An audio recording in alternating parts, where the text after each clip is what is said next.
Disclaimer. আর 1950 সালে ভারত স্বাধীন হওয়ার 3 বছর পূর্ণ হয়েছিল। কি বলা তুই বলতো, ভাস্কো দা গামা ভারতে প্রথম পা রাখার পরে কি করেছিল? স্যার, ভাস্কো দা গামা ভারতে প্রথম পা রাখার পর দ্বিতীয় পা রাখিল। এই হয়নি, তুইও কান ধরে দাঁড়া।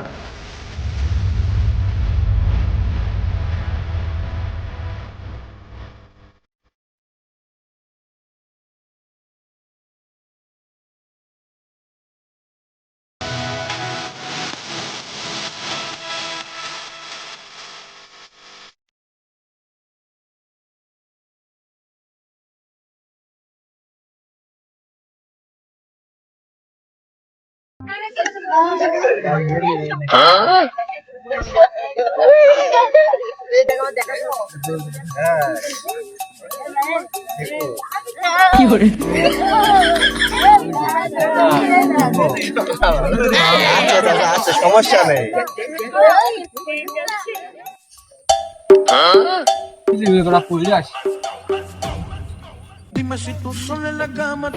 এই চুপ কর, সার আসতে সব চুপ কর সার চলে গেছে। Good morning sir.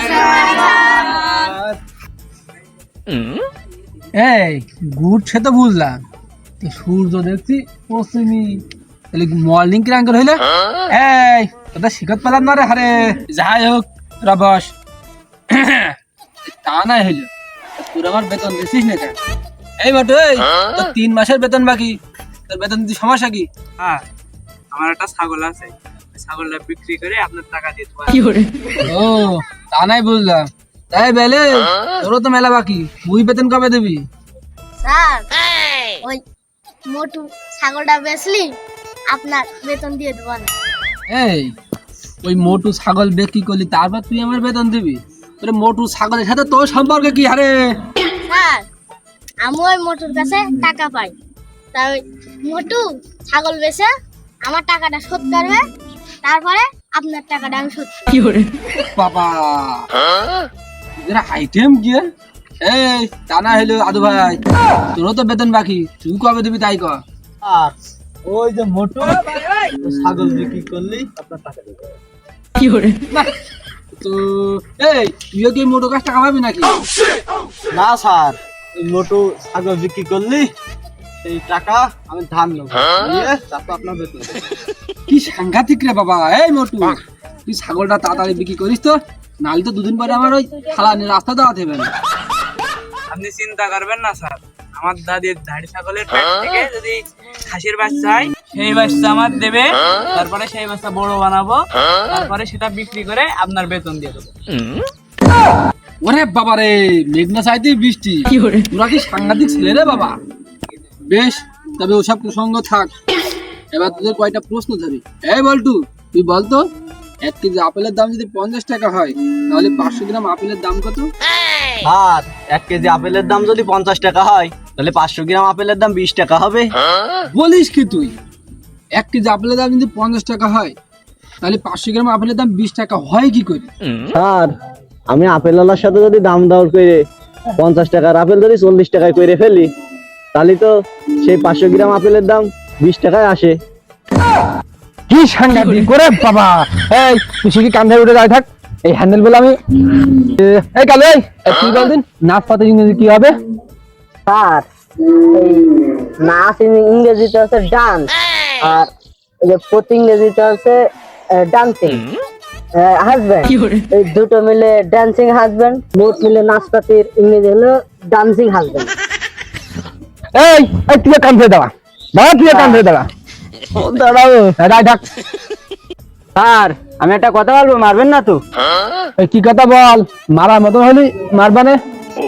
স্যার, আপনি তো আমাদের প্রতিদিন প্রশ্ন করেন, তা আমরা আজকে একটা প্রশ্ন করি, আপনি উত্তরটা দিতে পারবেন?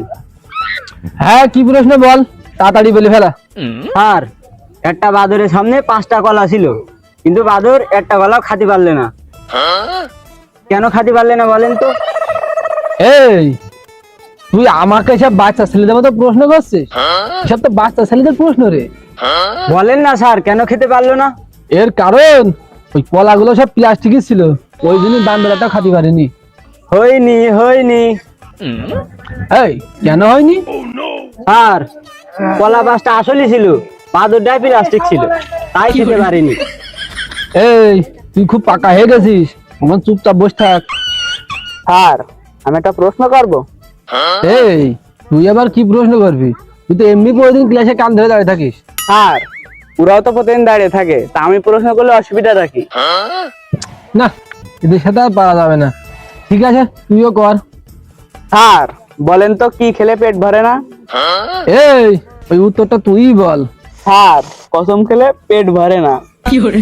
এই মোটু বলছে ওই পেদানি খেলে বলো পেট ভরে না। যদি পেদানি না খেতে চাস ঠিক দিন চুপচাপ কান ধরে একটু দাঁড়িয়ে থাক।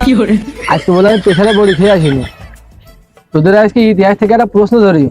এই বলা, তুই বলতো ভাস্কো দা গামা ভারতে প্রথম পা রাখার পরে কি করেছিল? স্যার, ভাস্কো দা গামা ভারতে প্রথম পা রাখার পর দ্বিতীয় পা রাখিল। এই হয়নি, তুইও কান ধরে দাঁড়া। এই হাবলু, তুই বলতো 1947 সালে কি হয়েছিল? স্যার 1947 সালে ভারত স্বাধীন হয়েছিল।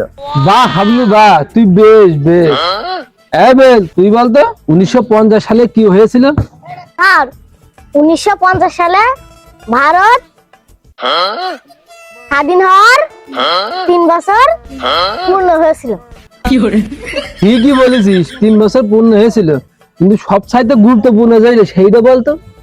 স্যার ওই উত্তরটা আমি বলবো? বেশ বাবা বেশ, উত্তরটা তুই বল। স্যার 1950 সালে ভারতবর্ষের সংবিধান কার্যকর হয়েছিল। বাহ হাবলু বাহ, তুই ঠিক বলেছিস। এই বল্টু, তুই বলতো তাজমহল কে বানিয়েছিল? বলতে পারলি তোর বসতি দেবো। স্যার, রাজমিস্ত্রিটি বানাইলো। হ্যাঁ হ্যাঁ, রাজমিস্ত্রি তো বানাইলোই। ওই রাজমিস্ত্রির অর্ডারটা দিল কিটা বানাতি? স্যার, ঠিকাদার মানে ওই কন্ট্রাক্টর বানাত বলিল।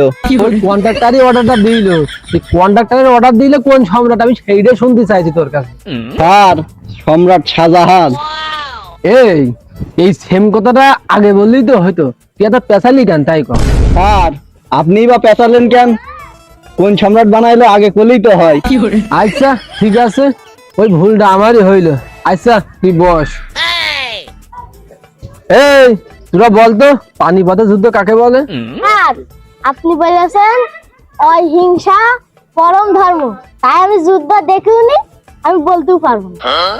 এই তুই তো কিছুই পারিস না রে। তা তুই থাকে তোদের মেয়েকেও বলতে পারবি পানিপথের যুদ্ধ কাকে বলে? পালি সে বল। স্যার আমি হয়তো একটু একটু বলতে পারবা না, তা বলবো? আচ্ছা তুই যেটুকু পারিস সেটুকুই বল, কিন্তু শোন একটা কথা মনে রাখবি, যদি উল্টো পাল্টা কিছু বলিস কান ধরে ঠিক 2 ঘন্টা দাঁড়িয়ে থাকতে হবে।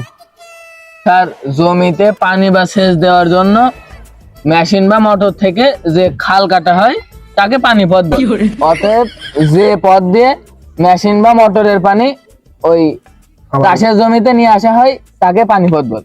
বহুদিন আগের কথা, আমাদের মাঠে চাষবাসের জন্য মেশিন থেকে একটা খাল কাটা হয়েছিল।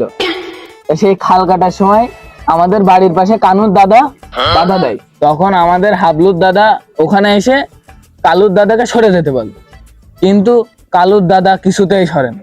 তিনি একদম গোরের মতো সেই পানি পথের উপরে বসে পড়লো, একদম সত্যি রাজি না। তখন হাবলুর দাদা কালুর দাদাকে বলে তুই এখান থেকে সরে যা, কিন্তু কালুর দাদা সরে না। এরপর হাবলুর দাদা আর কালুর দাদার মধ্যে এক কথায় 2 কথায় বিশাল আকারে ঝগড়া বেঁধে যায়, হাতাহাতি শুরু হয়ে যায়। এই হাতাহাতি প্রায় 2-4 ঘন্টা চলতে থাকে। তারপর কালুর দাদা হাবলুর দাদার কাছে পেদানি খেয়ে বাড়ি চলে যায়। একেই বলে পানিপথের যুদ্ধ। তারপর আমাদের মাঠে খাল সুন্দরভাবে কাটা হয়, সুন্দরভাবে চাষবাস শুরু হয়।